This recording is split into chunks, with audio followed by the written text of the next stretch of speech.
Hello friends, आना welcome you all to aspirant IQ। So आज next lecture की बात आ गई। Let's start.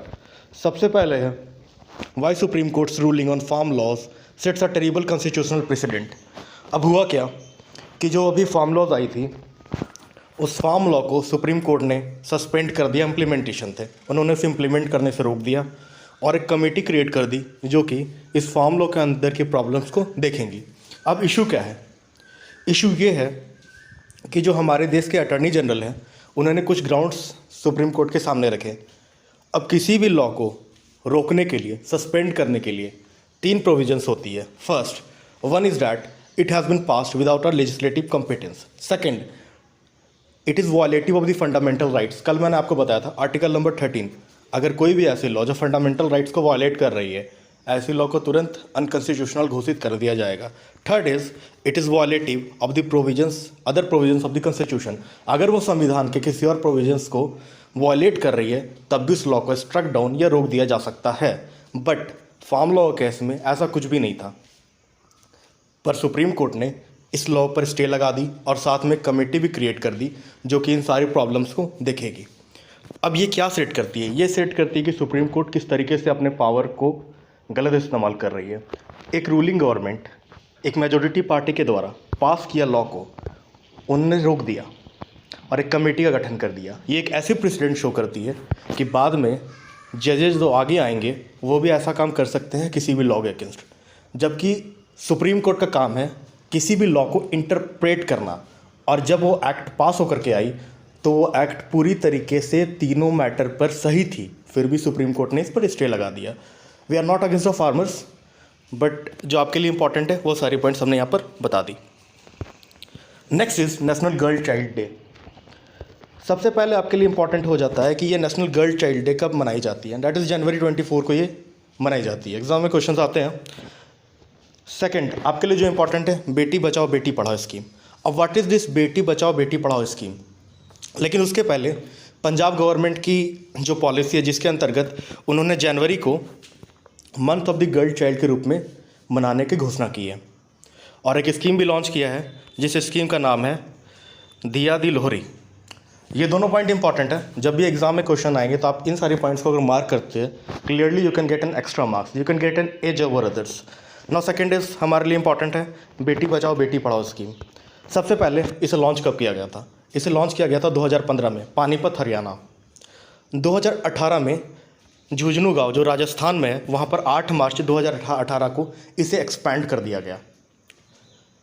कितनी बार क्वेश्चन आती है कि एक स्कीम किस मिनिस्ट्री के अंतर्गत आती है? Very important. तो जब हम बेटी बचाओ बेटी पढ़ाओ स्कीम की बात करते हैं तो ये स्कीम 3 मिनिस्ट्रीज़ के अंतर्गत आती है। Ministries of women and child development, health and family welfare and HRD, that is human resource development. अगर आप ब्रेक करना चाहें तो यू कैन क्लियरली सी, जब पढ़ाओ की बात आ रही है, शिक्षा दैट इज़ HRD मिनिस्ट्री। जब हम वुमेन एंड चाइल्ड डेवलपमेंट की बात कर रहे हैं तो बेटी है, you can clearly get an edge. And next is health and family welfare, that is बेटी बचाओ बचाओ। These words can help you to understand the terms. Now next is implementation. ये सेंट्रली स्पॉन्सर्ड स्कीम है, या मतलब कि यहाँ पर 100% जो मनी है वो सेंट्रल गवर्नमेंट के द्वारा खर्च की जाएगी। अब इसकी ऑब्जेक्टिव क्या थी? इसकी ऑब्जेक्टिव थी चाइल्ड सेक्स रेशियो को इंक्रीज़ करना। आपको पता है कि हमारे देश की चाइल्ड सेक्स रेशियो काफ़ी कम है, मीन्स नंबर ऑफ़ मेल के रेस्पेक्ट में नंबर ऑफ़ फीमेल्स कितनी है वो काफ़ी कम है। तो क्या इस स्कीम की मदद हमें मिली? जी हाँ, मिली। आउटकम्स क्या थे इस स्कीम की? तो मिनिस्ट्री ऑफ हेल्थ के द्वारा जो रिपोर्ट सौंपी गई उसके मुताबिक जो 2014 और 15 में जो हमारे पास CSR 918 था वो इंक्रीज़ होकर के 934 हो गया 1920 में। मीन्स 16 पॉइंट्स की छलांग हमने ली।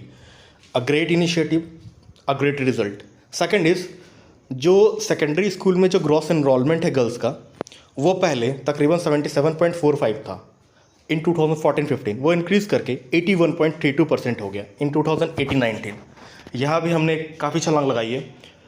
ये दोनों पॉइंट आपके लिए इंपॉर्टेंट इसलिए है क्योंकि इन सारे पॉइंट्स को जब आप मेंस में आंसर में लिखेंगे, it will clearly give you an edge over others. Now अब हम आगे आते हैं। Village celebrates its new born daughters. Important ज़्यादा नहीं है, लेकिन जब हम मेंस में आंसर लिखेंगे तो जब आप इन पॉइंट्स को डालिएगा डॉटर्स के रेस्पेक्ट में कि एक विलेज है तेलंगाना में जिसका नाम है हरिदासपुर। वहाँ पर किसी भी फीमेल गर्ल चाइल्ड के बॉर्न होने पे पूरे विलेज में डिस्ट्रीब्यूट की जाती है स्वीट्स और साथ में लाइटनिंग लैंप्स भी जलाई जाती है। ये पॉइंट ही आपको एक एज देगा किसी दूसरे के आंसर से। सबसे इम्पॉर्टेंट है हमारे लिए यहाँ पर scheme, that is Sukanya Samriddhi योजना। अब ये सुकन्या समृद्धि योजना है क्या? ये सुकन्या समृद्धि योजना बेटी बचाओ बेटी पढ़ाओ के अंतर्गत इसे लॉन्च किया गया था। अब इसमें क्या है कि कोई भी गर्ल चाइल्ड का जब जन्म होगा और जन्म से 10 साल के अंदर तक आप एक बैंक अकाउंट खोल सकते हैं। उस बैंक अकाउंट में जो मिनिमम आप डिपॉजिट करेंगे वो 250 होगा और maximum 1,50,000 in a financial year, एक साल के अंदर में आप इतना डिपॉजिट कर सकते हैं, मिनिमम एंड मैक्सिमम। एग्जाम में क्वेश्चन आ जाती है मिनिमम और मैक्सिमम से, please do learn it. Second, ये अकाउंट किसी भी पोस्ट ऑफिस में या फिर कोई भी ऑथराइज्ड कमर्शियल बैंक के ब्रांच में इसे ओपन किया जा सकता है। थर्ड, ये ऑपरेटिव रहेगा 21 ईयर्स तक from the date you have opened it, मतलब कि जिस दिन आपने अकाउंट को खोला उस दिन से 21 ईयर्स तक ये ऑपरेटिव रहेगा, या फिर जिस दिन आपकी बेटी की शादी हो जाती है उस दिन तक ये ऑपरेटिव रहेगा। और अगर आपकी बेटी की उम्र 18 साल हो जाती है और उसे आप फर्दर हायर स्टडीज़ के लिए भेजना चाहते हैं तो you can withdraw 50% money from it, आप 50% पैसे वहाँ से निकाल सकते हैं। ये सारी पॉइंट्स काफ़ी इंपॉर्टेंट थी सुकन्या समृद्धि योजना के लिए। एग्जाम में क्वेश्चन आते हैं।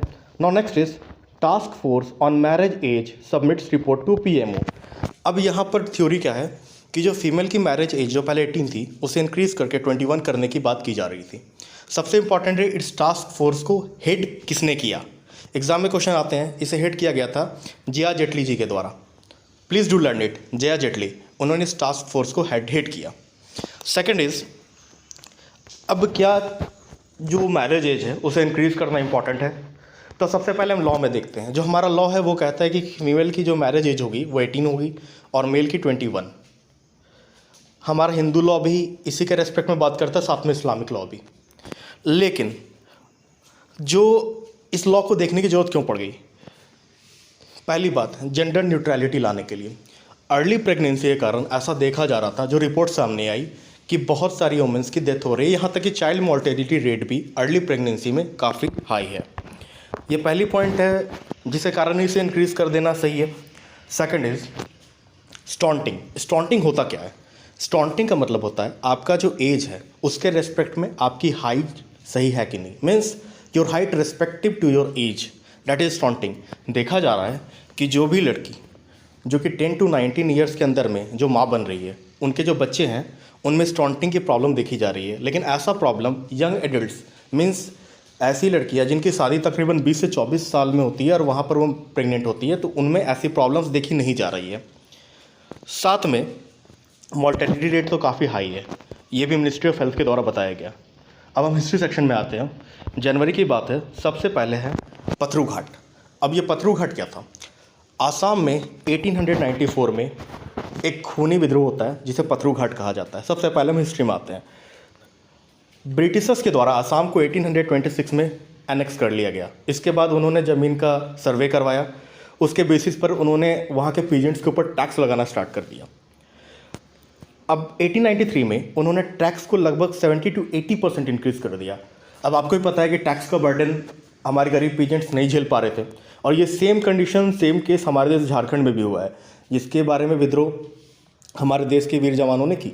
नाउ नेक्स्ट इज पथरू घाट में क्या हुआ कि ब्रिटिशर्स के मना करने के बावजूद एक डेमोक्रेटिक गैदरिंग, हमारे देश के पीजेंट्स जो आसाम के पीजेंट्स थे, उन्होंने एक डेमोक्रेटिक गैदरिंग की। ब्रिटिशर्स ने इस गैदरिंग में के पास आकर के अंधाधुंध गोली चला दी, जिसमें कि कई हमारे पीजेंट्स की मौत हो गई। This was the Pathru Ghat incident. अब इससे आप लिंक कर सकते हैं जालियांवाला बाग से। Whenever you will get a question regarding Jallianwala Bagh, वहाँ पर एक पॉइंट आप पथरू घाट के बारे में भी डाल सकते हैं, that is such events of Jallianwala Bagh has also happened before in the Pathru Ghat area. ऐसे पॉइंट्स आप मार्क कर सकते हैं, you will get an edge. Next is ये इनसिग्निफिकेंट क्यों है? क्योंकि जब हम आसाम की बात करते हैं वहाँ दो बहुत ही इंपॉर्टेंट अपराइजिंग हुए थे। First is battle of Sarai Ghat and second is Pathru Ghat. ये दोनों को बहुत ही इंपॉर्टेंट माना जाता है आसाम में। Next is Bhima Koregaon battle. सबसे पहले हिस्ट्री में जाते हैं। तो जनवरी 1, 1818 दो फोर्सेस थी, एक फोर्सेस थी ब्रिटिशर्स की और एक थी पेशवास की। इन दोनों फोर्सेस के बीच में लड़ाई होती है, जिस लड़ाई में ब्रिटिशर्स फोर्सेस जीत जाते हैं। लेकिन इम्पॉर्टेंट ये है कि जब ब्रिटिशर्स फोर्सेस की बात करते हैं तो वहाँ पर सबसे ज़्यादा मात्रा में दलित थे। दलित ब्रिटिशर्स की तरफ से लड़ रहे थे उस केस में, और ब्रिटिशर्स की जीत हो जाती है। इस जीत को जो दलित्स हैं वो जेंडर कास्ट बेस्ड डिस्क्रिमिनेशन के अगेंस्ट उनकी एक जीत के रूप में मार्क करते हैं। और ये घटना जनवरी 1, 1818 में हुई थी। इसी के रेस्पेक्ट में भीमा कोरेगांव वाले प्लेस पे जो भीमराव अंबेडकर हैं वो भी यहाँ पर जा कर के 1927 में यहाँ पर पहुँचे थे। और इसी के 200 एनिवर्सरी को मार्क करने के लिए जनवरी 1, 2018 को बहुत सारे लोग वहाँ पर इकट्ठा हुए थे। तो ये थी थ्योरी, ये थी केस। एक इम्पॉर्टेंट पॉइंट फ्रेंड्स सभी के लिए, हम लोग एजुकेटेड हैं, ग्रोन अप हैं, आगे बढ़ चुके हैं, देश की डेवलपमेंट को देख रहे हैं, आज की कंडीशंस को देख रहे हैं। कहीं भी अगर हमें इस तरह की gender based discrimination, caste based discrimination अगर कहीं भी दिखे, प्लीज़ इसके अगेंस्ट आवाज़ उठाइए। जब हम स्कूल में पढ़ते हैं तो हम कास्ट पे दोस्ती नहीं करते, ये दोस्ती दो लोगों के बीच में होती है।